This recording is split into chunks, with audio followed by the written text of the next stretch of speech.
Hey, you. Yes, you, the listener. Before we start the show, do me a favor and hit that subscribe button. Producer Head only exists because of supporters like you who take this one simple action. It costs nothing and means everything to us as we continue to build this community together and bring in more and more top tier producers to share what they know directly with us. The bigger our community grows, the more we can all level up together. All right, I appreciate you. Now let's get into it. Yo, what's up? This is Toru, music producer, entrepreneur, and host of this show, Producer Head. Welcome to part one of my conversation with Cryptic One, the legendary hip-hop producer and artist. Yes, very stoked to let you know he is back for round two.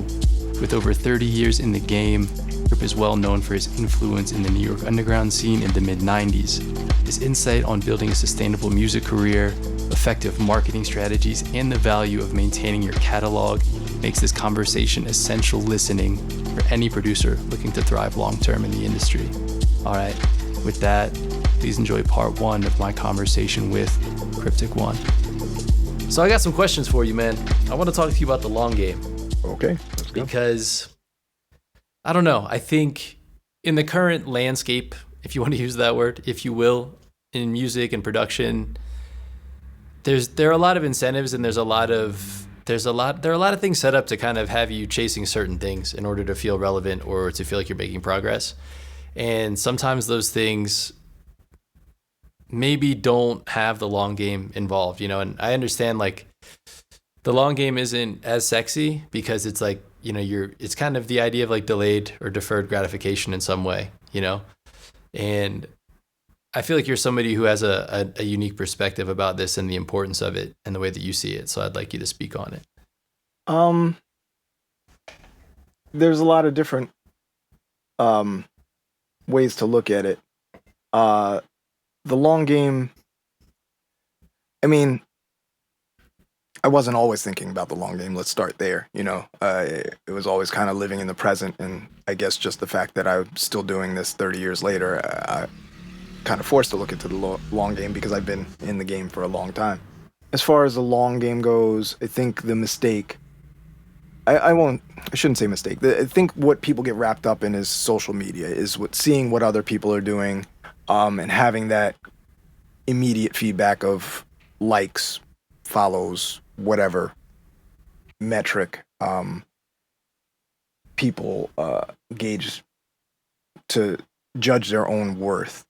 I think what I see as a mistake for sure in what a lot of people, producers or artists in general, do in the space of releasing music is they're only worried about the current thing they're working on or the current release, and they kind of forget that they had something out last year or last month or 2 years ago and certainly 10 years ago.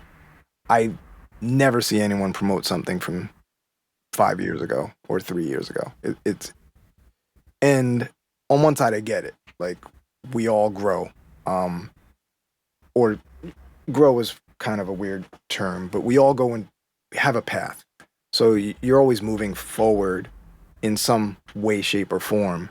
And it's really hard to look back because I think most people feel like their new stuff is their best stuff.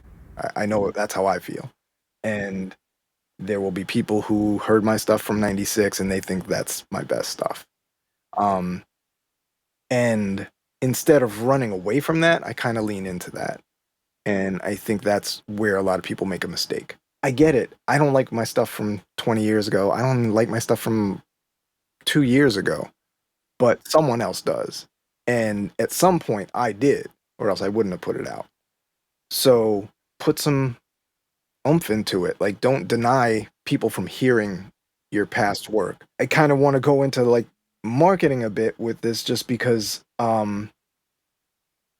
what I see people do when they release a record is they'll make a piece of content. Maybe they'll make 2 or 3 or 10 pieces of content about the new record, and they'll all end, you know, link in bio, cop it on Bandcamp, check the Spotify link, and then they don't get the results they want after a month, and then they move on to the next record. And that's it. Then they put out the next record. They don't ever mention the previous record ever again.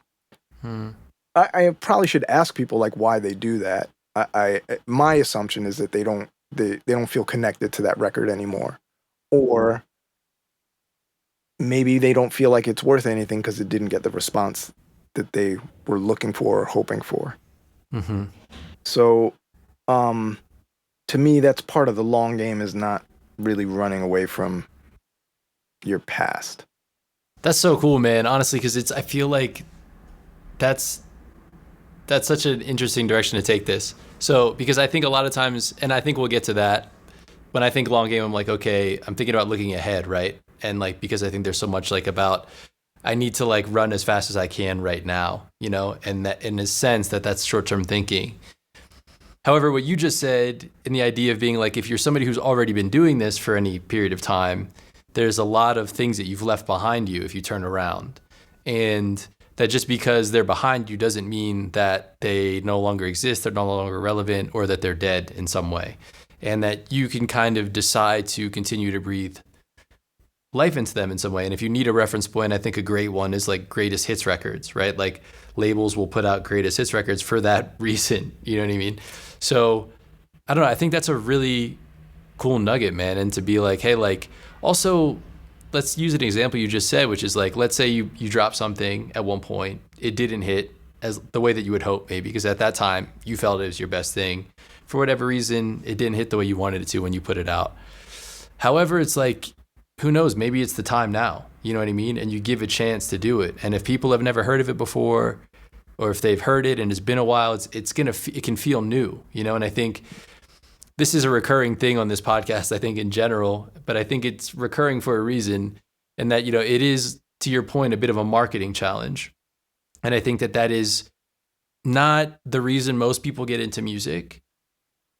And at the same time, I think, and I'm saying this to myself just as much as anybody else, but it's underestimated for the opportunity to kind of exhibit your creativity in how you approach that as well. You know, and you can do it in a way, I think, and it's not to, and I'm very much like acknowledging that that's additional responsibility in a sense, you know, and there are additional steps, but that there is a lot of opportunity in there to not treat it as a check the box thing. Like, I'm putting out music, I got to do something, and more of like, hey, like, I know that this is a part of this, so how can I approach this in a way to make this more interesting and more fun so that I can enjoy doing this. So I'm wondering, I'm saying all that to say, in that process, what's been helpful to you, or how have you found ways to make that more creative and engaging for yourself to do in terms of putting together marketing? To be 100% honest, it's always kind of been a little bit of fun for me. Even my first record, I didn't know, I mean, I knew the term marketing, but I didn't think I was marketing. I just thought I was creating some cool shit for the people who might like my music. Like, I made this, like, to date it, like, I promoted my record on America Online. This is like 1996, the first record came out, and I was just in the hip hop chat room talking about my group and everything. And I was like, yeah, people were interested because I was from New York, and they knew I knew like Company Flow, like LP, and like the Fondle guys, and they knew I was in that scene. So people were interested. And this was a time before, this was dial up. So it's not even like, this was before MP3s. So it's not like I could just send them a track. So I on my fucking mom's printer, I printed out these like booklets. Like, I created this whole story about like who we were, and like talked about Addams Family, and like all this stuff is like science fiction stuff. And I printed out like, I don't know, maybe 50 of them on my mom's printer, and killed her fucking ink cartridges, and she was pissed off at me. And I folded them up, and I stapled them, and I got people's addresses, and I sent them to it with like a little thing at the end, like, you know, if you want to order it, send the money order or check to a PO box. And like, at the time I wasn't thinking marketing. I'm like, yeah, I want people to hear my record. How do I make that happen? And it worked. I got a few sales out of it. And then other people who bought it talked about it in the room, and, you know, that turned into something. So for me, it's always kind of been fun. I think what people get caught up in marketing, it just sounds so stale and sterile. like we're all creative people. Many of the musicians I know are into some other form of art, whether it's drawing or video or something. Lean into your creativity, man. Just think of how you can get people to check your music out in a way that's fun and creative for you. Like, I like making those videos that I post on Instagram. Like, if I didn't like making them, I wouldn't be able to like wake up and do them. I don't. Musicians are ambitious and hard workers and also extremely lazy and only want to do things that are fun and easy for them. Well, not easy, but fun, you know? So Yeah. like, I don't want to do my homework, you know? Like, I just want to have fun. So, find out ways to make it fun. With that said, there is a whole other side of marketing that is not fun and necessary. But I'd say for someone starting out, like, you guys have social media, man. We didn't have that shit. Like, Steel, like, how did you start producing? I started personally from mimicking people who I admired and who were successful. Do the same shit in the social media space. Like, if you're a beat maker, look up other beat makers that you admire and see what they're doing. Mimic their beat videos, put your own twist on it, or something to that effect. I think the other kind of um misnomer that I'm kind of perpetuating here is that that's all it takes is to like make a cool video and post it and you're gonna blow up. Like, there's a lot more to it, and that would be an entire podcast episode in marketing. But there are resources out there.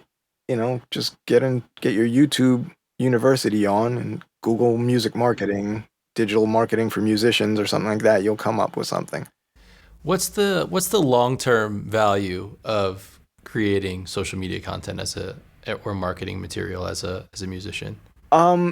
Long-term value, I would say, is just kind of bringing the fans on a journey or creating new fans, and kind of just pulling them into the world and reminding them that you exist in this day and age where, like, if you don't post, you don't exist.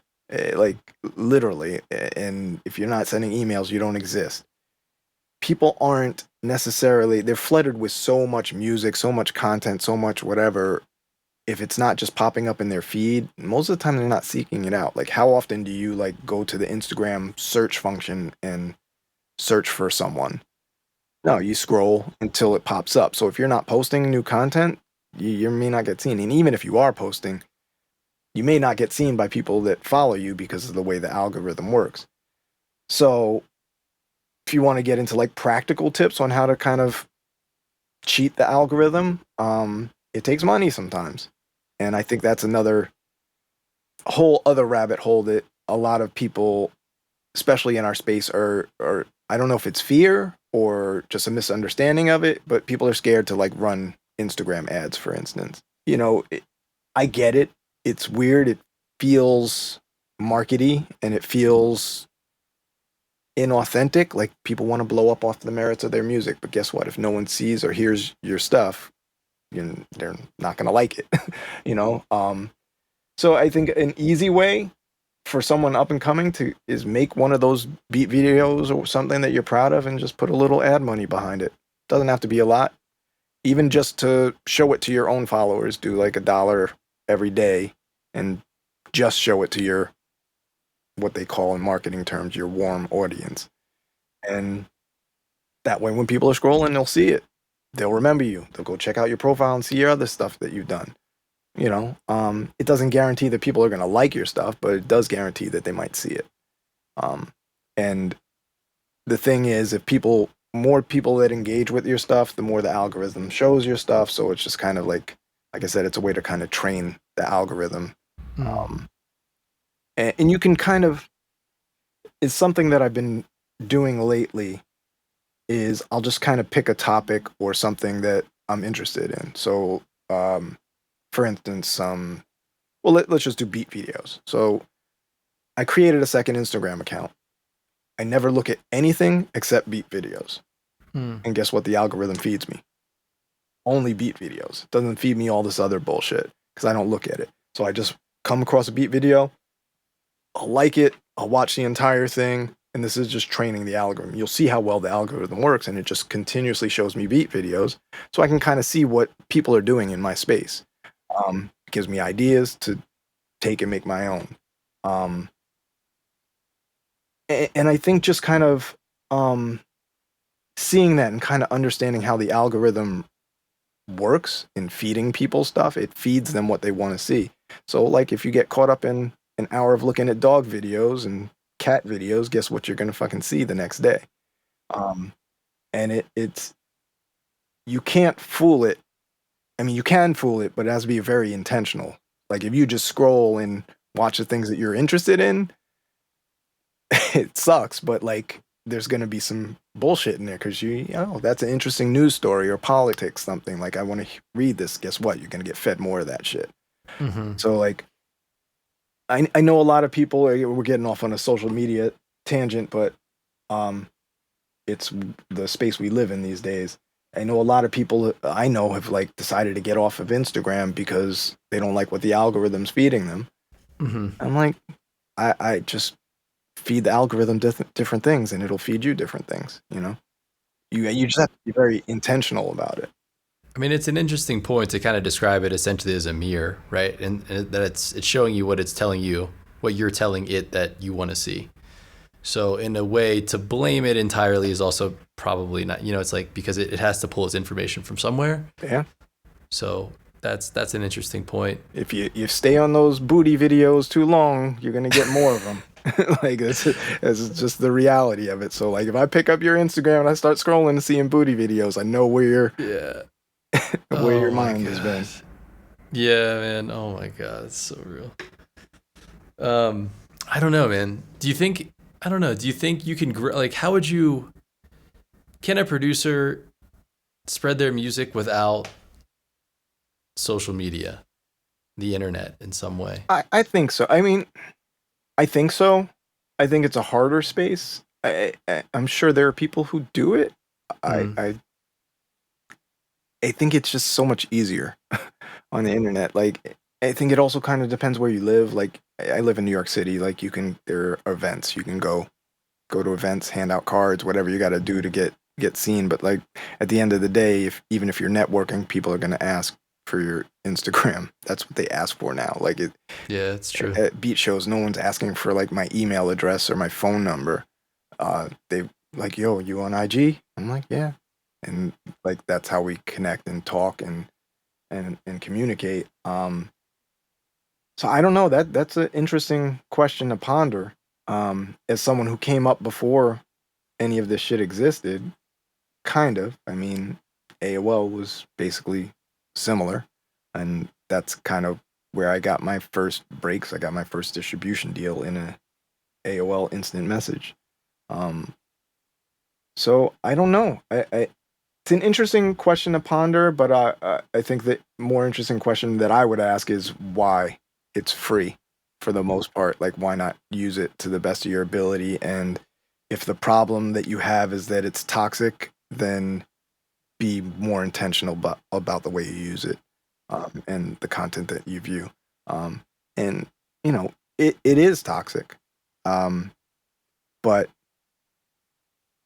I keep going back to the word intentional. Like, use it intentionally for a purpose and not just to kill time. And it won't be as toxic for you.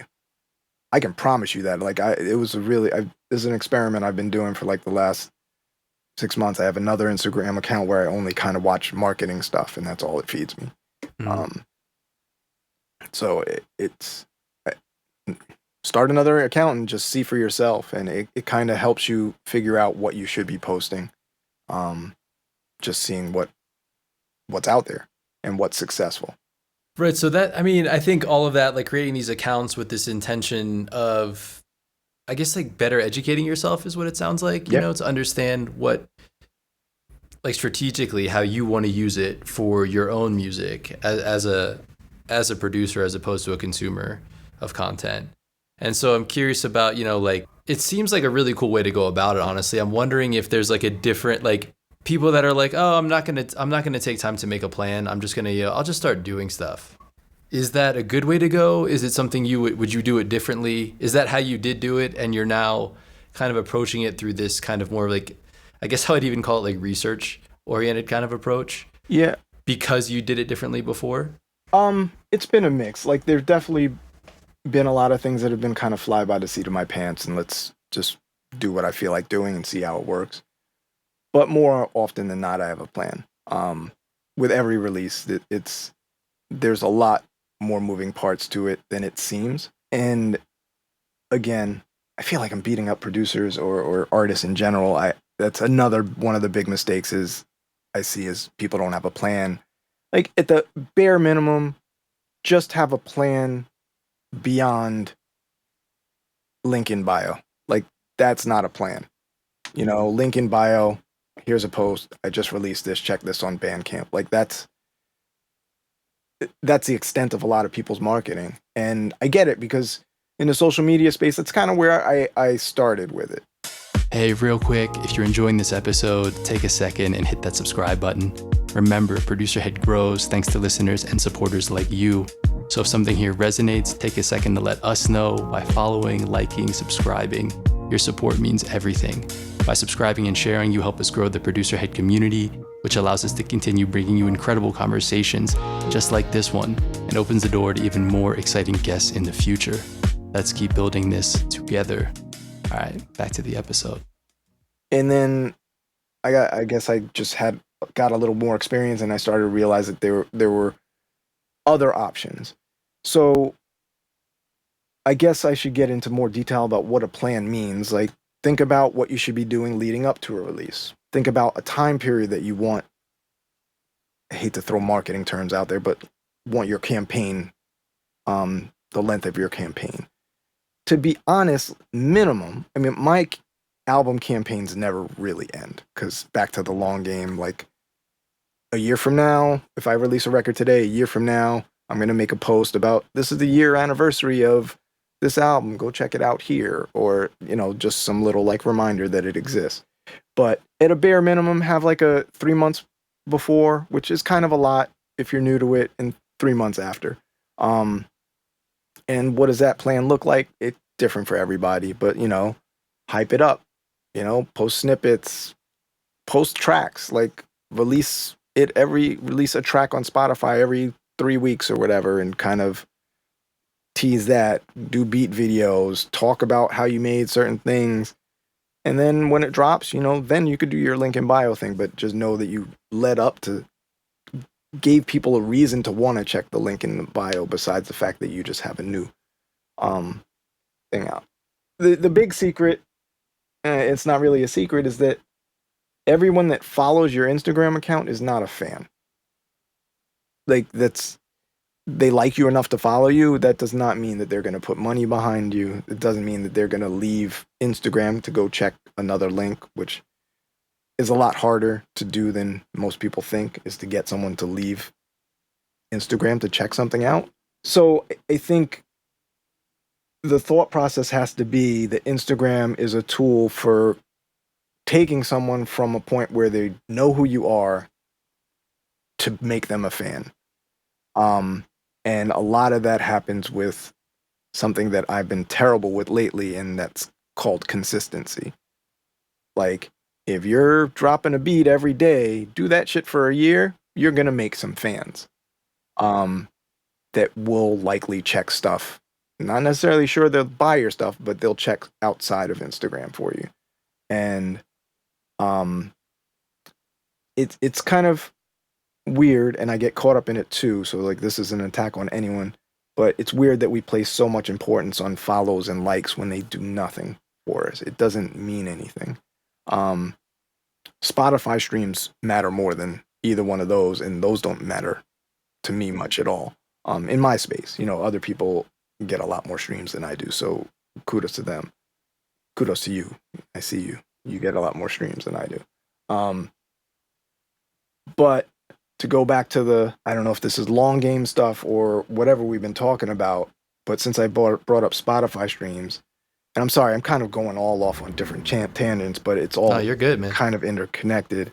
Another big empty space that I see a lot of people leave is they don't do physical music. And, you know, when I say that, most people think about vinyl. Vinyl's expensive. Don't start with vinyl. That would be a terrible choice. As a vinyl junkie, as someone who releases a lot of vinyl, it's not a moneymaker. It's something I do because I love vinyl. And I love seeing vinyl that I release. It makes a little bit of money. I won't lie about it, but it's not for the faint of heart, because you're going to invest a lot, and then you're going to have boxes. Like, I have boxes of records sitting in there that I'm like, shit, I just spent thousands of dollars on this thing. Now I got to move them. You're also in a different position, right? Which is, you know, that's the thing, is you've been around longer, but you've also done the work. Because how long you've been around doesn't matter if you haven't been doing anything. You've worked hard on intentionally putting together an audience so that when you do have new music or something, or a new show or whatever it is, there are people who are already interested, right, have bought stuff from you in the past, and are like ready to hear about it or interested in hearing about it, right? And so they, like, anytime something comes, it's like an automatic buy. And so I think there is something about the sense of, like, you know, if you're somebody who's just making music to just make music for fun, like that's cool. And also, if you're somebody who's trying to figure out, like, how do I build some sort of business around this, you know, I think you're speaking to that, like, essentially, like, how do I get somebody from who doesn't know me at all to then be, like, aware of me through social media, to then maybe even to develop a deeper connection through the exchange of an email address or some kind of contact information that allows me to interact more regularly and communicate with them about things specific to Cryptic One and what's going on. Yeah, I mean, that's I have it kind of baked in. 30 years of doing it. There are people who follow my stuff and buy a lot of my stuff. So I think, oddly, I think that gives me it puts me at a disadvantage in giving people advice on the first steps they should take, because my first steps were 30 years ago. But clearly there is a desire for a lot of people to make it a business, or else they wouldn't put their stuff on Bandcamp or Spotify. Like, why bother? You know, like, why bother to put your album on Bandcamp for $10 if you weren't trying to make money from it? So I think often what sets people apart is also kind of dependent on if you're doing shows or not, because just releasing a CD without, like, any real way to see someone face to face and, like, sell them a CD, it's kind of, wouldn't say pointless, but it's just an uphill battle. Yeah.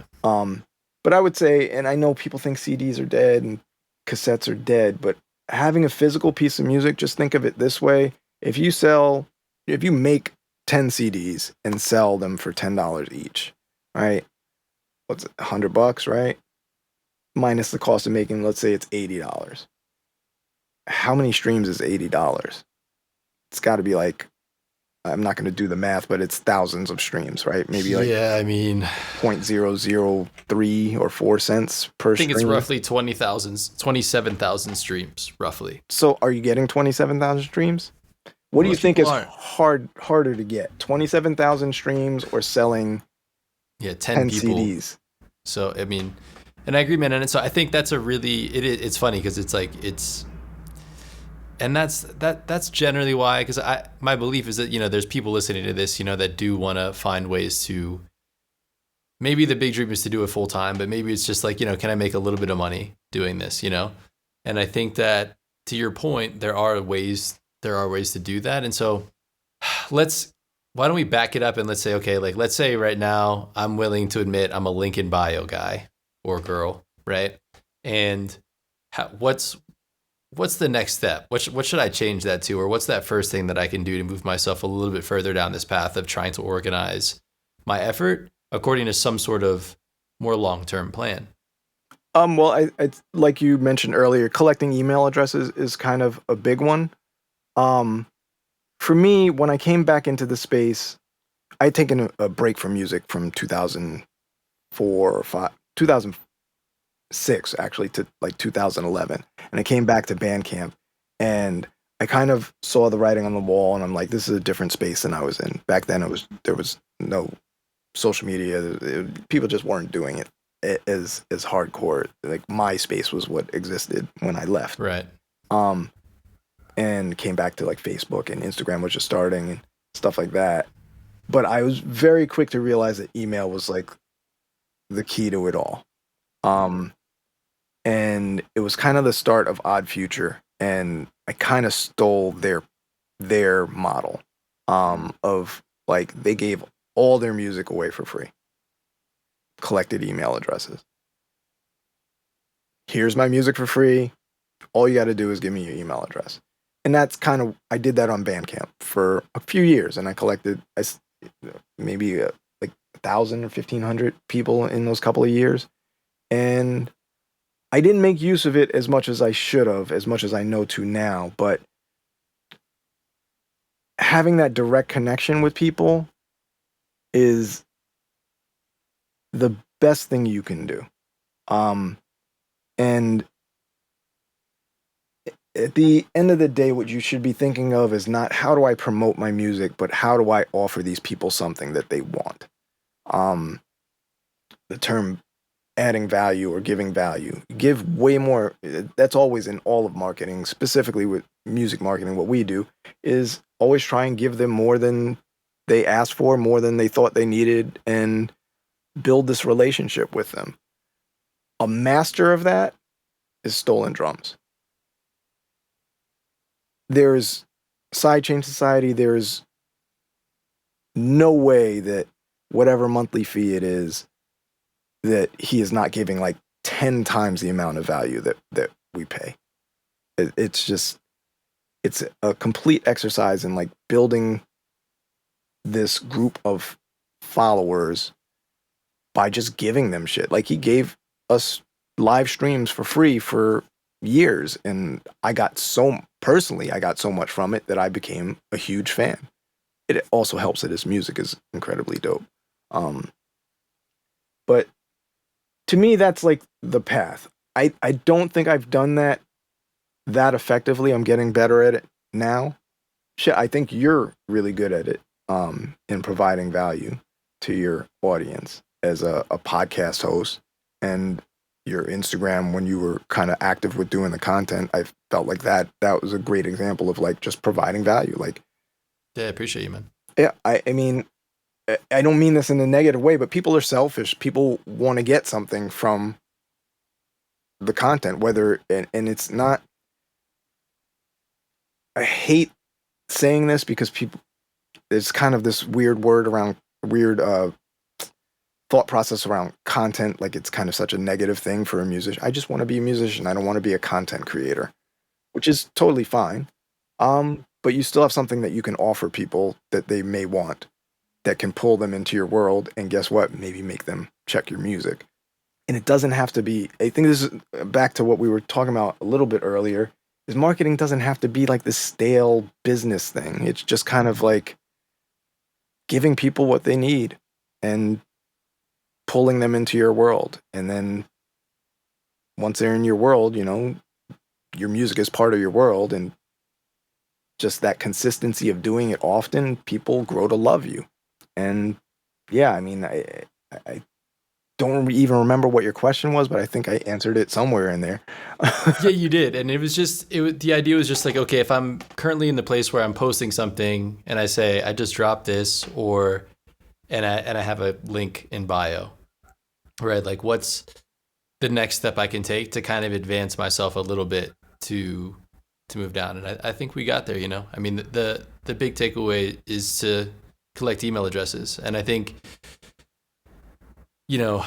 people can, there's a million things when you look online when it comes to doing that. And I think people say, well, why? I think I just want to address this because I think commonly people are like, well, why? I have them on Instagram, or I have them on TikTok or whatever. But it's like, well, I think everybody knows at least one person whose account's been hacked, or, there's one day, I mean, look what's happening with TikTok at the moment. They're talking about taking that away. It's like, if something happens, there are these platforms that just go away. And it's not to say that email can't in some way go away. However, it's just more of a utility and a communication platform, and it's been around a long time, and so I guess nobody can make any guarantees, but the idea is that if any of those other platforms go away, it's like having somebody's phone number. You can send them a message directly, Yeah.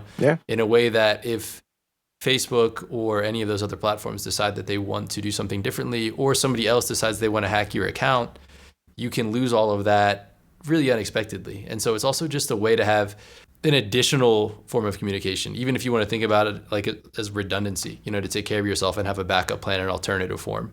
Yeah, for sure. And like you said with the phone number, like picture you're living in a community and you want to communicate with one person. What is going to be more effective? Calling them directly or posting a flyer on the telephone pole on their block?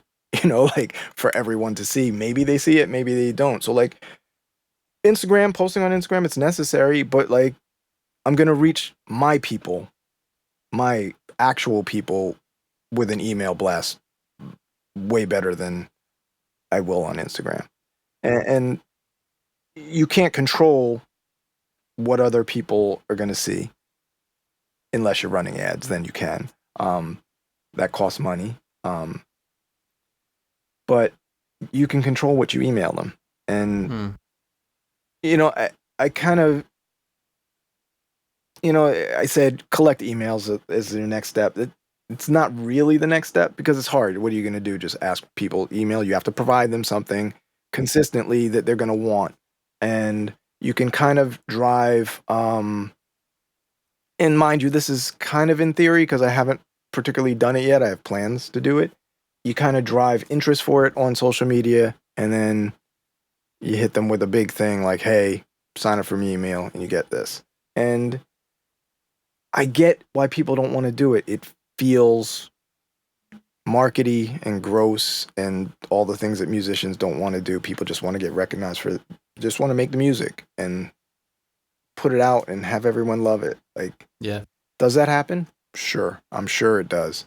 But more times than not, that's not what's happening, even when it seems like that from the outside, which leads me into another thing. Sorry if I'm like trampling over questions you may ask or taking this in a different direction, but trample away, man. I think another big important thing to talk about for artists is perception versus reality. Anytime we see like this someone who just has a hit out of nowhere, like there was probably a lot of hard work behind that hit. Even if it just seems like, oh, they just dropped the right thing and it went viral. A lot of the viral stuff you see, there were ads behind it to give it the momentum. One of the marketing places that I frequent and they talk a lot about this is to post a lot of content, figure out which piece organically works. So like, you know, you post 10 beat videos, let's say, and one of them gets more likes than the others. Just your people, you know, maybe one got 70 likes and one got 3 likes and one got 10. Look at the 71 and like, what's different about that? Why did that? Try and analyze and figure it out. And then like, you know, put some ad money behind it. Like put $1 a day if you don't have money to put and just see what happens. And like that can kind of get traction and that's how a lot of these things do go viral. And I know people may think I'm just talking out of my ass and like, but there have been examples of like this ad agency that I'm connected to in a way. They've had these things go quote unquote viral that the virality started by putting some money behind advertising. And I get it. Advertising is fucking gross. It's disgusts me, but I do it from time to time and it works. And it's cheaper than people believe it is. Like, you know, everyone scrolls on Instagram and you scroll past a lot of the ads, but some of them probably hook you in. I know I bought a few things during Christmas time that were from ads I saw on Instagram. Like, oh shit, that's fucking cool. You know, I may not buy it right from Instagram. I'll like research it first and make sure it's real and I'm not getting scammed and all, but like ads work. And don't be scared of it. Like that's one thing I can say. It's not gonna make shitty music, you know, blow up. Well, I guess that's kind of subjective because there is some shitty music that blows up, in my opinion. But you know, just if you believe in your shit, just think about it. You want more people to see it. That's an easy and cheap and effective way to get more people to see it. Let them decide whether they like it or not. Yeah, absolutely. And I mean, There's a couple things that you brought up that I want to kind of touch on for a second that I think are really cool. The first is that idea of like, look at the number of likes or look at the engagement with something and like use that as your proxy, right? It's like, it's super objective, like in terms of like, I'm just going to use this standard, right? And we're just going to run with that. Regardless of how many followers you do or don't have, you only have the data that's available to you. So if you're going to play this game a little bit, then just use what's there. If this is what people are telling you they like, try that out, lean into that more and see how it goes. You know what I mean? And because at the end of the day, I mean, it's just a marketing piece. Yeah. And you're staying authentic because you posted it without like knowing that it was this is you. You don't have to change what you do. Just find what you do that's resonates. And that's a great point, right? We're not talking about trying to like be somebody else, take on a persona or guess what people want. Here, you're making the things you like to make. Which of those things seem to be connecting more with the people out there, for whatever reason. Yeah, the reason you may never know, but right. but it seems to be that people like this one. And I don't know, in my limited experience with it, right? I mean, I've often been surprised, by like what it is. It's like the ones that I don't expect or the ones that I'm like, I don't know if I should be doing this, you know what I mean? But people that, it's like, you're usually, I mean, I would say artistically too, man, just like, if you're kind of like, feel like you're dancing on that line or you're like worried about something, it's a sign that you're probably pushing yourself in a way that's probably good for you, whether it's like a direction you're going to continue going or not, but it just means at least like you're kind of keeping yourself honest and trying something that's genuinely challenging you. Yeah. Yeah. I mean, at the end of the day, this is something I struggle with the advice I always give is like, if you post something on Instagram and it sucks, 3 days later, no one fucking notices. People aren't going to unfollow you unless you like really piss them off. Like people aren't going to follow, like, oh, his music sucks now. He made a fucking post I don't like. No, they just scroll past it and move on with their life and never think about it again. And like, then you post the next thing and it blows up. So like, it's okay to take risks. It's okay to like, I learned this when I was doing the beat every day thing, and I'd be very reluctant to post a beat that I really fucking didn't like. And, I post it and then I wouldn't look at it and it'd get a few likes. And I'm like, all right, the next day I'm posting the next one and no one gives a shit about the shitty one I posted yesterday. So like, part of it is kind of getting over that fear of like, it goes back to our previous conversation of like imposter syndrome and perfectionism and all that other shit. Just fucking post, man. Like for instance, the last post I did that it's one of the better posts that I've done recently, the MF Doom remix. Yeah, that shit was sick. Thank you. Like I had a whole plan. Like I have 4 cameras set up and I did it once and I didn't like the performance of it, so I'm like, all right, I'm going to record it again, and I forgot to press record on 3 of the cameras. So I only had one angle, but I liked the performance of it, and then I'm like, fuck, am I really going to do this shit over? And then I was like, fuck it, no. And I leaned into it, and that's what I wrote. I wrote about how I didn't have 4 cameras, and I think just kind of as a content idea is to lean into your fuck-ups, because everyone fucks up. Mm-hmm. So like, being more relatable and real and authentic in your fuck ups is kind of appealing. I don't know why we all like to see that everyone fucks up, but I think maybe, I don't know, maybe that helped the post do better, or maybe it was just the music. I'd like to think that part, but you can never fucking know. But yeah, man, just like, don't be scared. Very easy to fucking say I'm scared every time I post something, to be 100% honest, like, oh shit, there's one part I could have done better, but try and get to a place. I tell this to my girlfriend all the time, who's a very much a perfectionist, is it's all about getting to the fuck it point. Because she always asks, how do you release so much music? And I'm like, I hold on to it until I get to like, fuck it, and press send, and then the next day I'm like, shit, but it's out, it's done. Like you can't rewind the clock. So like with everything, including Instagram posts, release, and everything, it's something I struggled with for a while. Like I would hold on to music for like years, and then years pass, and then I don't like it anymore, and then I'm tinkering with it, and I'm like swapping songs out, and I still go through that, mind you, but I try and get quicker to the fuck it point and do it, and then market it as best I can and move on to the next one and be the perfectionist and get to the fuck it point and repeat and keep going. If you enjoyed this episode, please subscribe, share with a friend, and leave a rating and review wherever you're listening. This helps Producer Head find its place and its people. Without you, there is no Producer Head. Thanks again for tuning into Producer Head. Subscribe and join our community over at producerhead.substack.com so you never miss an episode. Substack subscribers receive exclusive access to the biweekly podium, the curation of my favorite discoveries on and offline over the past week. You'll also get access to Producer Head Bars, where I share the best of what's been shared with me to help you and other producers in our community grow. The podium and Producer Head Bars are designed to provide immediate inspiration and direct application in your creative process. So, subscribe at producerhead.substack.com to receive real inspiration and ideas you can use to elevate your own process today. If you care for the craft, get your exclusive access at producerhead.substack.com. This episode was co-produced, engineered, and edited by Matthew Diaz. Big thank you to him. From Producer Head, this is Toru, and in a way, so are you. Peace.